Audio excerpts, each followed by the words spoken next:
The oil price is one of the big driving forces in investment markets at present. The correlation of bonds and shares to oil prices is quite remarkably high. I think the first thing to note though is that the price of oil is low not because demand has fallen but because supply has gone up. The US has become self-sufficient in oil and in fact is exporting some of its shale oil. Saudi Arabia is producing more oil because of its economic problems. Russia's producing more oil because of its economic problems, and of course Iran is now accepted again as an international supplier of oil, though there was probably a bit of cheating going on when the bans were on. So there's too much oil being produced. It's a supply problem more than a demand problem. No one can really say when the price of oil will rebound and how much, but generally I don't think we'll see oil prices as high for some time as they've been in recent years. Now that's going to have a big effect. There'll be some sectors of the economy, particularly the energy sectors, that are hurt, but as you suggested in your question, lower price of oil is actually a good thing for consumers in most countries, and it's also a good thing for a lot of businesses. So I do think we'll see some benefits coming through from that. Now, a tough question is why we haven't seen those benefits already. And I think there are several reasons. If you look at America, consumer spending is still fairly cautious, notwithstanding the benefits to American households of lower oil prices.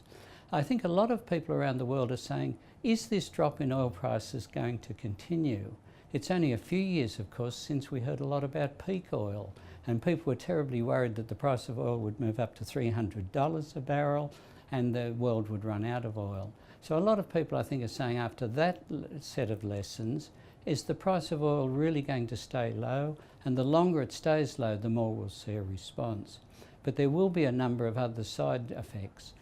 Clearly, there'll be some banks and bond holders that have lent to oil producers, and there'll be some discomfort there. Also for the renewable energy industries around the world, given that the price of oil and coal have fallen so much, and gas, some of those projects won't look as good. Overall though, I think the more that we see oil prices stick around to 30 to 40 US dollars a barrel, the more we'll start to see consumer spending start picking up, and that'll be one of the driving forces for the US and other economies as we go through 2016.